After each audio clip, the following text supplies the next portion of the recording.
Hello everyone, welcome back to my channel. তোমরা কেমন আছো? আশা করি ভীষণ ভালো আছো। আমিও ভীষণ ভালো আছি। তো ব্লগটা শুরু করা যাক সকাল থেকে। আমি এখন বিকেলবেলা স্টার্টটা করে দিলাম, এবারে তোমরা সেটা শুনতে থাকো প্রথম থেকে কী কী হয়েছে না হয়েছে। চলো দেখে নাও প্রথম থেকে সকাল থেকে কী কী হয়েছে। গুড মর্নিং বন্ধুরা। সকালবেলায় একটা জিনিস দেখার পর থেকে মনটা ভীষণ খারাপ। দেখাচ্ছি কী জিনিস সেটা। মেয়ে এখন নিচে গেল বাবার সাথে বাস আসতে। কাল কত যত্ন সহকারে গাছগুলোকে বেঁধে টেঁধে রাখলাম। দেখো আমার জবা গাছটার কী পরিমাণ হাল হলো, আমি তো নিজেও বুঝতে পারছি না যে কীভাবে হলো জিনিসটা, তো কে করলো বা কিসে হলো। আমি সত্যি কে যে এই গাছটার কি এরকম হাল করলো আমি সত্যি নিজেও জানি না। এই যে ডালটা ছিল, এই ডালটার মধ্যে কত কড়ি ছিল, কত কড়ি এসেছিল। প্রায় 8টা কড়ি দেখেছিলাম আমি একসাথে একটা গাছের একটা ডালের মধ্যে। কী যে কষ্ট হচ্ছে কি বলবো।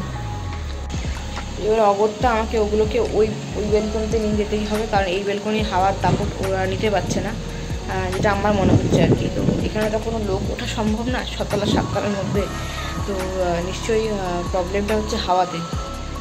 তুলসী গাছটা তো নিয়ে যেতে পারবো না, কারণ তুলসী গাছটা ওই বেলকনিতে আমার ডাস্টবিন থাকে। তো তুলসী গাছটা আমাকে এখানে রাখতে হবে। কালকে ডাল ভেঙে নিয়ে এসেছিলাম একটা, ওটা আছে এখনও, মানে মরে যায়নি আর কি, তো শুকিয়ে গেছে যেহেতু ডাল ভেঙে নিয়ে এসে, তো তাও ডালটা মোটা ছিল। এই গাছটা বাঁচাতে গেলে আমাকে এবার ওই বেলকনিতে নিয়ে যাবে। কিন্তু আমার একটা ডাউট লাগছে যে কয়েকদিন ধরে আরও আগে আর কি, তো হাওয়াটা বেশি তেজ ছিল, বৃষ্টিটা প্রচণ্ড ঝড় হচ্ছিল, তখন টপটা অতটা সামনে ছিল, তখন কেন এখন এত হলো না, এখন কেন এরকম হয়ে গেল। তবে কি এটা ভোরবেলায় কোনো হনুমান বা বাঁদরের কাজ এরকম বুঝতে পারছি না, কিন্তু এটা হলে পরে কিন্তু পাশের যে বেলকনিতে যে গাছগুলো প্রচুর পরিমাণে উকিয়ে দিচ্ছে, সেগুলো কেন হলো না এরকম। ওই বেলকনির গাছগুলো এখান থেকেও দেখা যাচ্ছে, তাহলে কেন এগুলো হলো না। তো মেয়ে কিন্তু বাস চলে এসছে অনেকক্ষণ আগেই, আমার ভিডিওটা অন করা যাচ্ছিলো না কিছুতেই, তার জন্য আমি দেখাতে পারলাম না। যাই হোক মেয়ে চলে গেছে। আর আজকে এটা হচ্ছে ওয়েদার। আর কালকে একজনের ভিডিও দেখেছি, তো ভিডিওতে দেখিয়েছে যে মেরি পোকায় যে সাদা যে পোকাগুলো এগুলো কীভাবে মারা যায়, সেই ব্যবস্থাও কিন্তু করেছি, কিন্তু কোনোভাবেও কোনো ইমপ্রুভমেন্ট দেখতে পাচ্ছি না। আর বলেছে যে শামুক আর কেন্নগুলো মারার জন্য হলুদ দিতে, তো হলুদও দিয়েছি দেখো প্রত্যেকটা গাছের মধ্যে, কিন্তু কোনোভাবে কোনো রকম ইমপ্রুভমেন্ট দেখতে পাচ্ছি না, কারণ প্রচুর শামুক আর প্রচুর কেন্নতে ভর্তি হয়ে গেছে মাটি। এটা চুন দিতে হবে, কিন্তু চুন কোথাও পাচ্ছি না, কারণ আমি এখানে নতুন একটা দোকানও আমি চিনি না। যে দোকানগুলো শিলিগুড়িতে আমি যেমন হঠাৎ করে আমি বললেই সঙ্গে সঙ্গে পেয়ে যেতাম, মানে কারণ সামনে দোকানে সব কিছু পাওয়া যেত, কিন্তু এখানে সেটা হচ্ছে না। আমার একদমই বুঝতে পারছি না কোথায় কি পাওয়া যায়, কিছু বুঝতে পারছি না। দেখো কেন্নগুলো ওপরেও উঠে চলে এসছে, বুঝতে পারছো? কেন্নগুলো ওপরে উঠে চলে এসছে গাছের মধ্যে, পাতা খাচ্ছে। কী করে যে এগুলোকে বাঁচাবো ভগবানই জানে। জাস্ট হাওয়াটা শোনো, এই হাওয়াতে কিভাবে একটা গাছ থাকে, কিন্তু এদের গাছগুলো কিভাবে আছে জানি না। একটু জুম করে দেখাচ্ছি, দেখো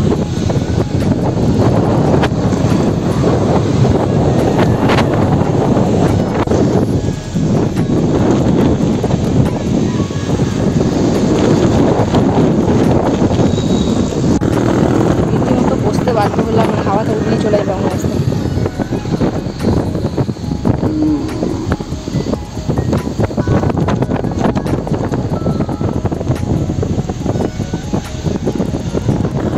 দেখো গাছের পাতা এই মাত্র জাস্ট ভেঙে পড়ে গেল, কী করে দেবে?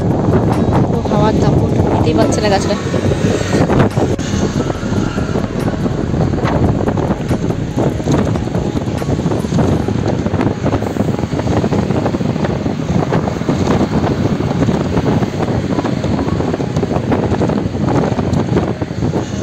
তো মেয়েকে টিউশনে হাজব্যান্ড দিতে গেছিলো, আমার হাজব্যান্ড চলে এসেছিলো, তো এসে গেছিলো নিচে, আমি ওকে দিয়ে এসেছিলাম, তো হাজব্যান্ড দিয়ে দিয়েছে টিউশনে, আমি ওকে আনতে গেছিলাম। আনার সময় তো অনেক দোকানে ঢুকেছি, ঢুকে এতক্ষণের ঘর ঢুকলাম।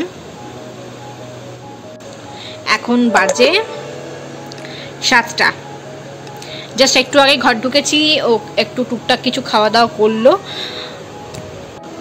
তো এখন সন্ধে হয়ে গেছে। সন্ধে দিতে পারবো না আজকে আমি, কারণ সকালবেলায় পুজোটা হাজব্যান্ড করে দিয়ে গেছে। যত হয়তো আমি লাইট জ্বলে দেবো, ঠাকুরের লাইট যেটা জ্বলে সেটা লাইট জ্বলিয়ে দেবো, এবং বেটু একটু সন্ধ্যে আরতি মানে সন্ধ্যে ধূপ দেখিয়ে দেবে। বাকিটা হাজব্যান্ডকে বলবো এটা এসে পরে মোমবাতি কিংবা ধূপ মানে প্রদীপ জ্বালিয়ে দাও একটা, কারণ আজকে অমাবস্যা এবং আজকে কৌশিকী অমাবস্যা। খুবই ইচ্ছে ছিল যে আজকে ঠাকুরকে মানে আমার যে মাকে আমি মানে কুড়িয়ে পেয়েছি, তো মাকে, তো সৌভাগ্য সেটা আমার, তো তাকে অভিষেক করব দুধ এবং দই দিয়ে, তো সেটা পারলাম না করতে, কারণ আমার শুরু হয়ে গেছে। মেয়েদেরই একটা প্রবলেম, মানে বরাবর রয়েই যাবে সারা জীবনের জন্য, ঠিক আছে? মেয়েদের এই একটা প্রবলেম, তো কী করা যাবে এখন? মাসে তো একবার হবেই, ওরা 4 দিন 5 দিন তো সহ্য করতেই হবে। চলো শুরু করা যাক।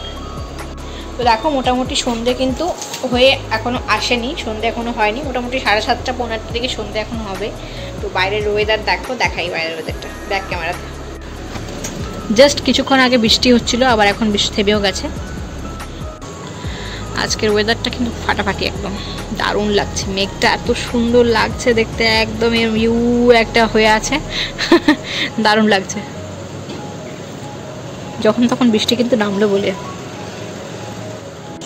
হাওয়াটা যখন দেয় তখন বেশ ভালোই লাগে, কিন্তু যখন ওই গাছগুলোকে এরকমভাবে দেখি না, মোর মানে কষ্ট হতো, মানে আমার নিজের ভেতর থেকে বুক থেকে কী বলবো, বুকটা ফেটে যায় কষ্টতে। কারণ ওগুলোকে নিজের মা, আমি নিজে মা হয়ে মানে সন্তান তুল্য হয়ে মানুষ করি গাছগুলোকে আমি।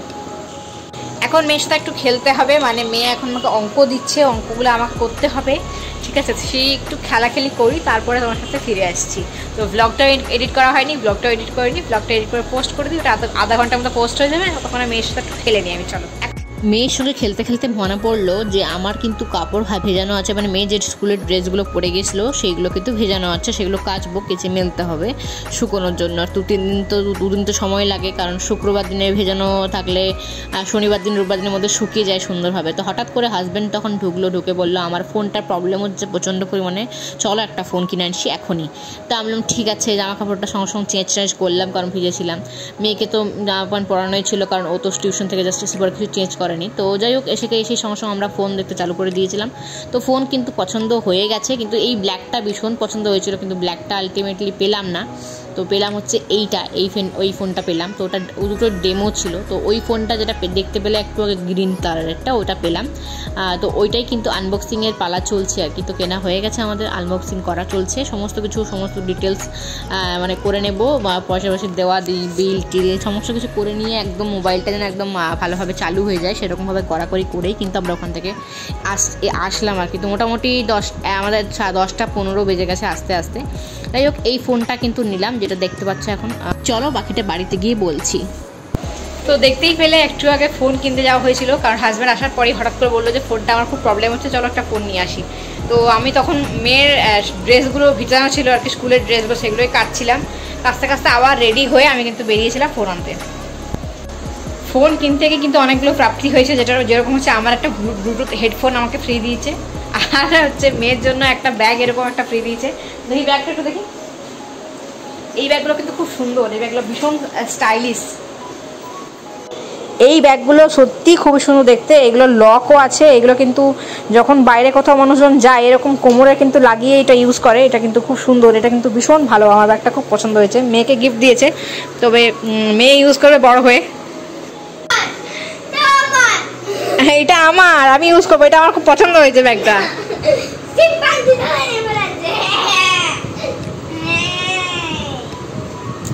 ব্যাগটা সত্যি খুব সুন্দর, এটা আমি সত্যি পুজোর সময় যখন যাবো তখন নিয়ে যাবো। একটা জিনিস বেশ ভালো লাগলো, ধরো আমরা যখন ট্রেনে যাই তখন টুকটাক হয় না যে খুচরোগুলো কোথায় রাখবো, এই দেখো খুচরো রাখার জন্য কি সুন্দর একটা কয়েনও কিন্তু চেন দিয়েছে, মানে ভীষণ ভালো। আর এখন লকও আছে, হ্যাঁ পিছনেও দিয়েছে রাখার জন্য, এখন লকও আছে, লক সিস্টেমও আছে।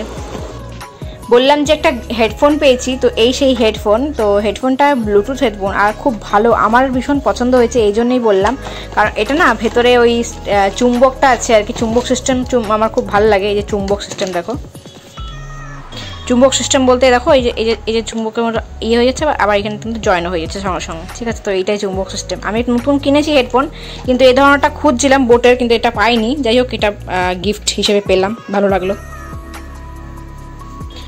তো এমনিতে দাম লেখা আছে 999 টাকা, তো এটা জানি না কত দাম হতে পারে আর কি। আর যে ফোনটা বললাম, যে ফোনটা নেওয়া হয়েছে সেই ফোনটা এখানে নাম্বারটা লেখা আছে, যেন গার্ড করে দিলাম আমি। তো এই ফোনটাই নেওয়া হয়েছে, নতুন লঞ্চ করেছে আর কি। জানি না কেমন হবে, তবে এটা কিন্তু স্টোরেজ অনেক বেশি আছে, কারণ 8 GB র্যাম আর 128 GB মানে স্টোরেজ। তো এটা কিন্তু ভীষণ দরকার ছিল আর কি, আর আমার ফোনের স্টোরেজটা খুবই কম। তো যাই হোক, এই ফোনটা এমনিতে দেখতে ভালো লাগছিল।